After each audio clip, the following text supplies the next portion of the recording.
Você sabia que a igreja evangélica usa de magia antiga, de antes mesmo de Jesus Cristo existir, de paganismo? E eu vou provar pra você como de graça, hein?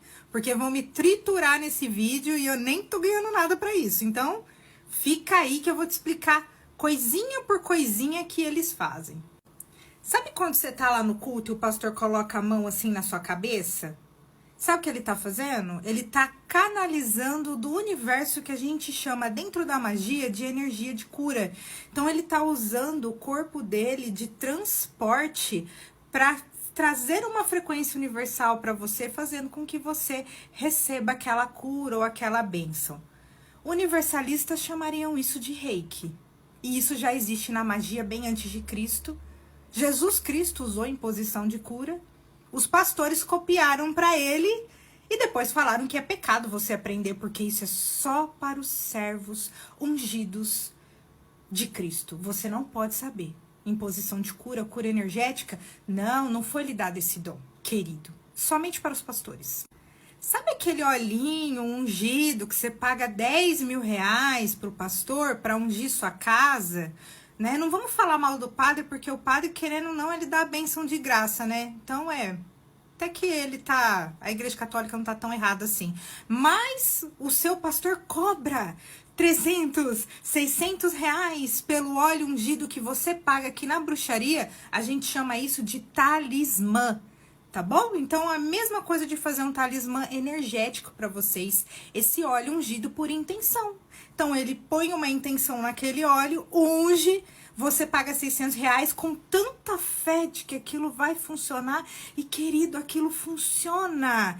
Intenção com frequência e no acreditar, o poder do mentalismo, isso traz para você a cura vindo do seu pastor.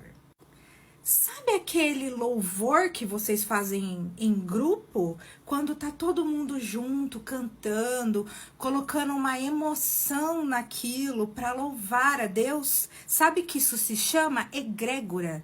Dentro da magia, nós trabalhamos em egrégora. Sabe o que acontece? Porque quando você vai no culto e você começa a cantar tão feliz, você sai de lá tão leve depois daquele louvor que você cantou com milhares de pessoas, porque quando nós trabalhamos em egrégora dentro da magia, nós estamos fazendo uma corrente energética, e depois essa corrente energética ela é dividida para cada membro daquela egrégora.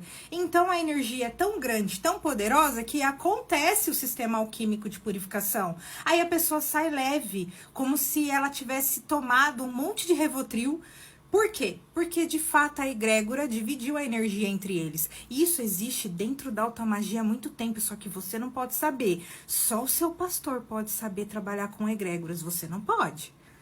Esse diabo que o seu pastor expulsa, sabe como nós chamamos? De banimento espiritual. Isso era feito muito antes do seu pastor nascer ou pensar em existir. Os magos antigamente, bem antes de Cristo, os pagãos que vocês queimaram nas fogueiras, chamavam isso de banimento espiritual, que era a capacidade de você livrar a pessoa de pensamentos obsessores, porque não é um espírito que o seu pastor te engana e fala que mas é um padrão de pensamento obsessor que não deixa a sua vida prosperar. Ou seja, se você bebe, não é um demônio que está fazendo você beber, é o seu padrão de pensamento que leva você a beber. Os magos antigos, antes do seu pastor, sabiam fazer esses banimentos, essas mudanças de padrão de pensamento, só que você não pode saber, só o seu pastor pode. Por quê? Porque ele precisa te dominar, ele precisa ter você sob controle dele. Então ele não pode ensinar você a fazer isso sozinho ou te contar a verdade. Ele precisa dizer que ele fez um exorcismo em você, que você tinha um demônio. Ou seja, só mudou o lugar. Você pode não estar dentro de um templo de magia, mas você tá na sua igreja. Pois você pode não estar, mas o seu pastor tá, que eu sei. E eu já vi muitos pastores fazendo curso de magia para aprender a dominar as egrégoras. Então acorda pra vida, deixa de ser trouxa.